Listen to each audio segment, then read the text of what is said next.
নমস্কাৰ বন্ধু বান্ধৱী সকল জেৰাগিটিলৈ আপোনালোকক স্বাগতম আমি ক্ৰমাগতভাৱে আসাম হিষ্ট্ৰী পাৰ্টটো আলোচনা কৰি আছো বিশেষকৈ এতিয়া আমি আহোমৰ সময়খিনি আলোচনা কৰি আছো আমি পাই আহিছো যে আহোম ৰজা ৰুদ্ৰসিংহৰ 5জন পুত্ৰ আছিল তেওঁলোক হৈছে শিৱসিংহ প্ৰমত্ত সিংহ বৰ্জনা গোহাঁই বা মোহনমলা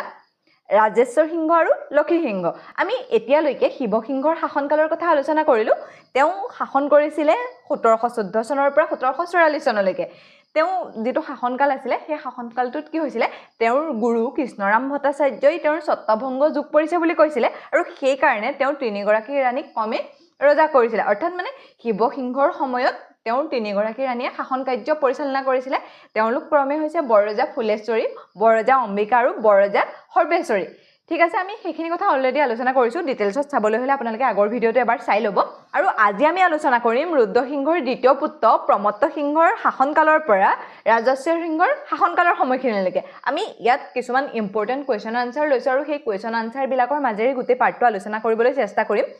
আপোনালোকে শেষলৈকে ভিডিওটো চাব বুলি আশা কৰিছো আৰু কেনেকুৱা পাই মোক কমেন্ট এটা কৰি জনাবলৈ নাপাহৰিব ঠিক আছে এতিয়া আমি প্ৰমত্ত সিংহলৈ বা চুৰেংফালৈ আগবাঢ়িছো প্ৰমত্ত সিংহ বা চুৰেংফাই শাসন কৰিছিল 1744 চনৰ পৰা 1751 চনলৈকে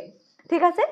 ফাৰ্স্ট কোৱেশ্চন প্ৰমত্ত সিংহ কাৰ পুত্ৰ আছিল গদাধৰ সিংহ ৰুদ্ৰসিংহ শিৱসিংহ ৰাজেশ্বৰ সিংহ আমি পাইছো প্ৰমত্ত সিংহ ৰুদ্ৰসিংহৰ পুত্ৰ আছিল তেওঁৰ 5জন পুত্ৰৰ দ্বিতীয়জন পুত্ৰ হৈছে প্ৰমত্ত সিংহ নেক্সট কোৱেশ্চন প্ৰমত্ত সিংহৰ আহোম নামটো কি আছিল সুতাংফা সুখামফা সুৰেংফা সুজেংফা প্ৰমত্ত সিংহৰ আহোম নামটো আছিল সুৰেংফা আৰু আপোনালোকে আহোম নামটো আৰু হিন্দু নামটো দুইটাই নামই মনত ৰাখিব দুইটা নামই বহুত বেছি ইম্পৰ্টেন্ট হয় তাৰ পাছত নেক্সট কোৱেশ্চন ঐতিহাসিক ৰংঘৰ যেটো ইটাৰে নিৰ্মাণ কৰা হৈছিল কাৰ শাসনকালত পুনৰ সাজি উলিওৱা হৈছিল ৰুদ্ৰসিংহ শিৱসিংহ প্ৰমত্ত সিংহ প্ৰতাপ সিংহ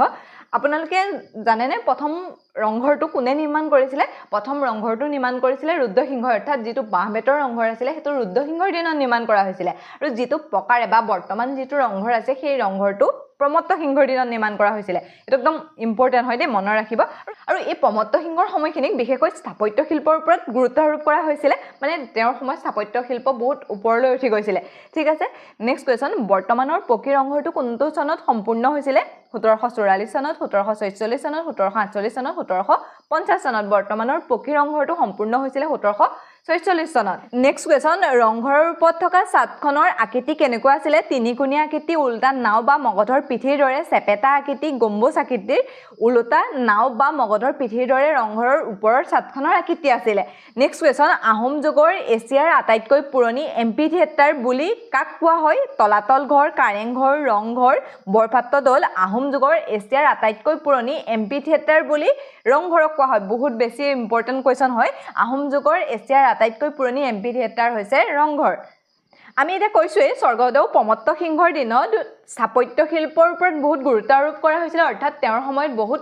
নিৰ্মাণ কাৰ্য সম্পন্ন কৰা হৈছিল ঠিক আছে আমি এটা পাইছো তেওঁৰ সময়ত পকী ৰংঘৰটো যেটো বৰ্তমান আছে সেই ৰংঘৰটো নিৰ্মাণ কৰা হৈছিল তাৰ পাছত শুক্ৰেশ্বৰ দেৱালয় বা মন্দিৰ নিৰ্মাণ কৰা হৈছিল হাজোৰ কেদাৰ মন্দিৰ ৰুদ্ৰসাগৰ দৌল ফাকুৱা দৌল তেওঁৰ সময়তে নিৰ্মাণ কৰি উলিওৱা হৈছিল এইটা আপোনালোকে মনত ৰাখিব আৰু ইয়াৰ উপৰিও হয়গ্ৰীব মাধৱ মন্দিৰৰ চাৰিবেৰ আৰু খটখটি নিৰ্মাণ কৰা হৈছিল অৰ্থাৎ তেওঁৰ সময়ত পকী ৰংঘৰটো শুক্ৰেশ্বৰ দেৱালয় হাজোৰ কেদাৰ মন্দিৰ ৰুদ্ৰসাগৰ দৌল ফাকুৱা দৌল আৰু হয়গ্ৰীব মাধৱ মন্দিৰৰ চাৰিবেৰ আৰু খটখটি নিৰ্মাণ কৰা হৈছিল এটা গোটেইটা আপোনালোকে মনত ৰাখিব ইম্পৰ্টেন্ট হয় ঠিক আছে কি হয় ৰুদ্ৰসিংহই কৈছিল যে তেওঁ 5জন পুতেকে ক্ৰমে ৰজা হ'ব ইজনৰ পাছত সিজন ৰজা হ'ব ফাৰ্স্ট আমি পাইছো শিৱসিংহ তেওঁৰ প্ৰথম পুত্ৰ আছিল আৰু প্ৰথম পুত্ৰ হিচাপে শিৱসিংহই সিংহাসন আৰোহণ কৰিছিল তাৰ পাছত দ্বিতীয় পুত্ৰ প্ৰমত্ত সিংহই সিংহাসন আৰোহণ কৰিছিল তাৰ পাছত 3 নম্বৰজন পুত্ৰ হৈছে বৰ্জনা গোহাঁই বা মোহনমলা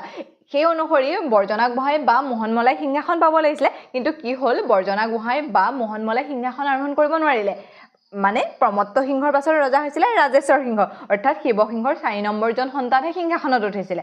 কাৰণ কি হয় সেই বৰ্জনা গোহাঁই বা মোহনমলাৰ সৰুতে বসন্ত হৈছিল আৰু সেই বসন্তৰ দাগ তেওঁৰ গাত থাকি গৈছিল আহোমৰ নিয়ম অনুসৰি আমি পাইছো যে আহোমৰ নিয়ম অনুসৰি কোনোবা এজন ৰাজকোঁৱৰৰ গাত যদি কিবা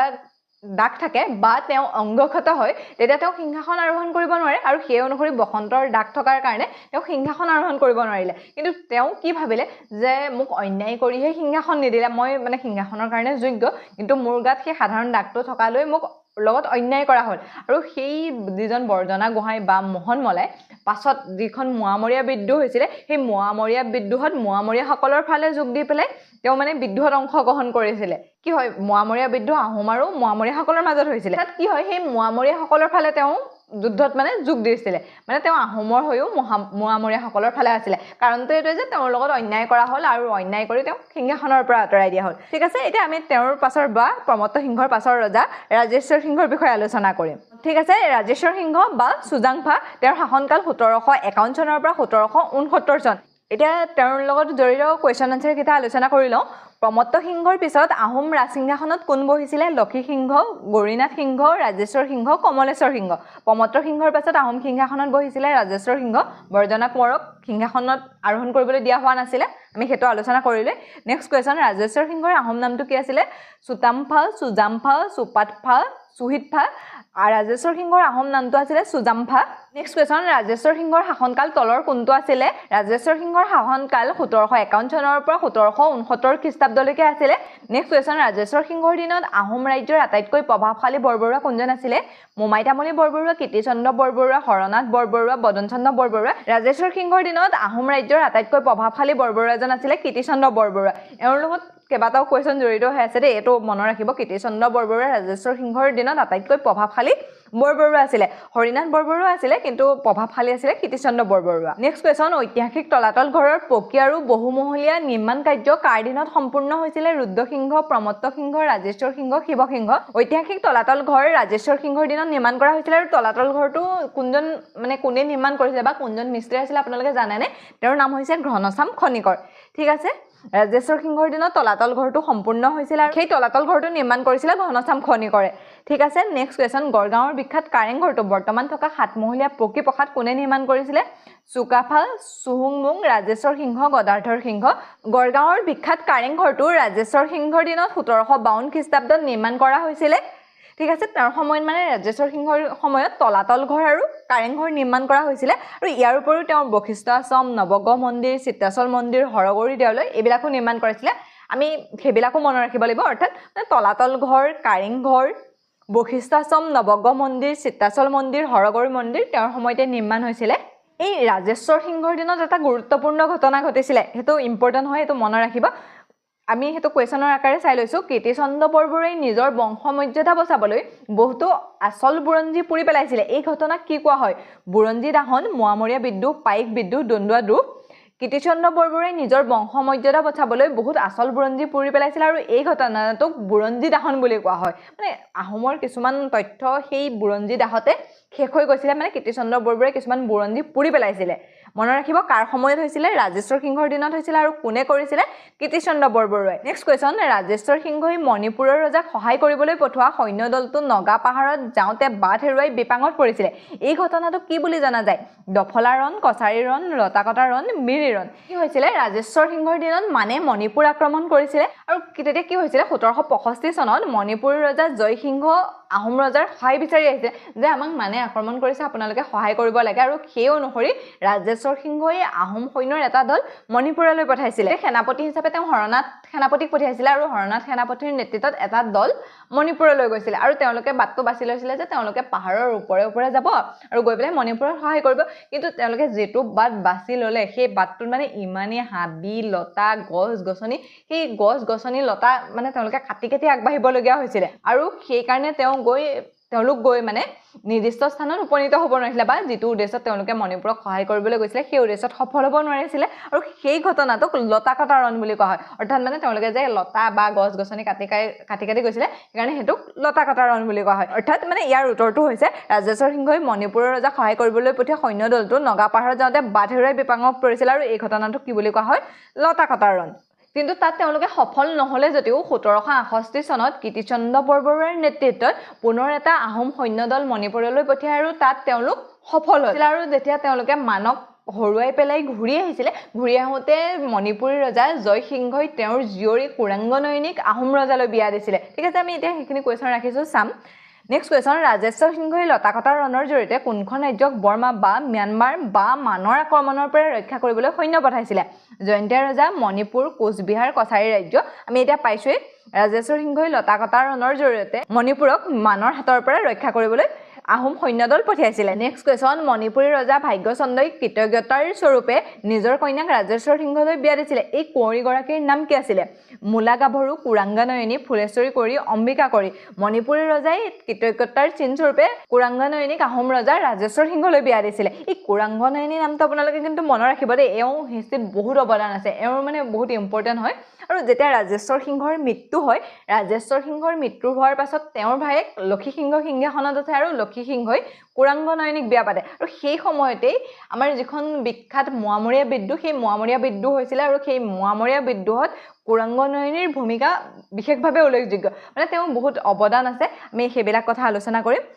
নেক্সট কুৱেশ্যন মণিপুৰী কুঁৱৰী কুৰাংগানয়নীক থাপিবৰ বাবে ৰাজেশ্বৰ সিংহই দিখৌ নদীৰ পাৰত এটা নতুন খাট পাতিছিলে সেই ঠাইটুকুৰাক কি নামেৰে জনা যায় মণিপুৰী চক কুৰাংগ গাঁও মংলুং খাট বা মণিপুৰী গাঁও ৰংপুৰ মণিপুৰী কুঁৱৰী কুৰাংগানয়নীক থাপিবৰ বাবে ৰাজেশ্বৰ সিংহই দিখৌ নৈৰ পাৰত এটা নতুন গাঁও পাতি দিছিলে সেই ঠাইখিনিৰ নাম মংলুং খাট বা মণিপুৰী গাঁও বুলি কোৱা হয় কাৰণ মানে যেতিয়া কুৰাংগানয়নীক পঠিয়াই দিছিলে তেওঁলোকৰ লগত কিছুমান মানুহ আহিছিলে আৰু সেই মানুহখিনিক ৰাখিবৰ বাবে ৰাজেশ্বৰ সিংহই মানে গাঁও এখন বনাই দিছিলে সেই জেগাখিনিক মংলুং খাট বুলি কোৱা হয় কাৰণ আহোমৰ যিসকল লোক আছিলে সেই সময়ত তেওঁলোকে মণিপুৰীসকলক মংলুং বুলি কৈছিলে আৰু তেওঁলোকৰ কাৰণে মানে সেই জেগাখিনিৰ নাম মংলুং খাট হৈছিলে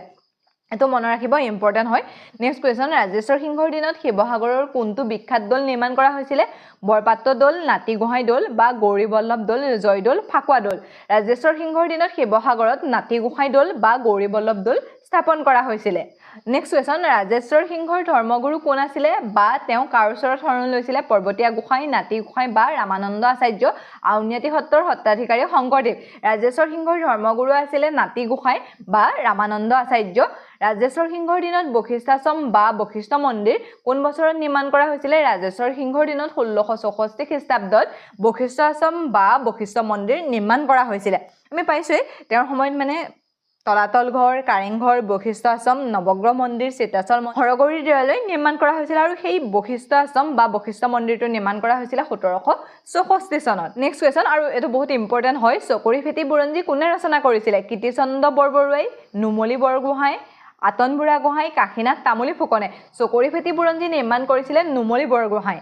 চকৰি ফেটি বুৰঞ্জী কোনে নিৰ্মাণ কৰিছিলে নুমলী বৰগোহাঁই একদম বহুত বেছি ইম্পৰ্টেন্ট হয় আৰু এটো ৰাজেশ্বৰ সিংহৰ দিনত নিৰ্মাণ কৰা হৈছিলে নেক্সট কুৱেশ্যন চকৰি ফেটি বুৰঞ্জীৰ বাবে আহোম ইতিহাসৰ কোনটো কুলাধ্যায় সূচনা হৈছিলে মোৱামৰীয়া বিদ্ৰোহ বুৰঞ্জী দাহন বা বুৰঞ্জী পুৰি পেলোৱা কাৰ্য মানৰ অসম আক্ৰমণ মিৰ্জুমুলাৰ অসম আক্ৰমণ চকৰি ফেটি বুৰঞ্জীৰ বাবে আহোমৰ ইতিহাসৰ বুৰঞ্জী দাহন বুৰঞ্জী পুৰি পেলোৱা কাৰ্যৰ সৃষ্টি হৈছিলে আপোনালোকে মোৰ এই ভিডিঅটো কেনেকুৱা পাইছে এটা কমেন্ট কৰি জনাবলৈ নাপাহৰিব আৰু এটা লাইক কৰি দিব যদি ভাল পাইছে তেনেহলে চেনেলটো সাবস্ক্ৰাইব কৰি দিবলৈ নাপাহৰিব ঠিক আছে আজিলৈ ইমানতে এৰিছো অন্য এটা ভিডিঅত লগ পোৱাৰ প্ৰতিশ্ৰুতিৰে শেষলৈকে ভিডিঅটো চোৱাৰ বাবে আপোনালোকলৈ বহুত বহুত ধন্যবাদ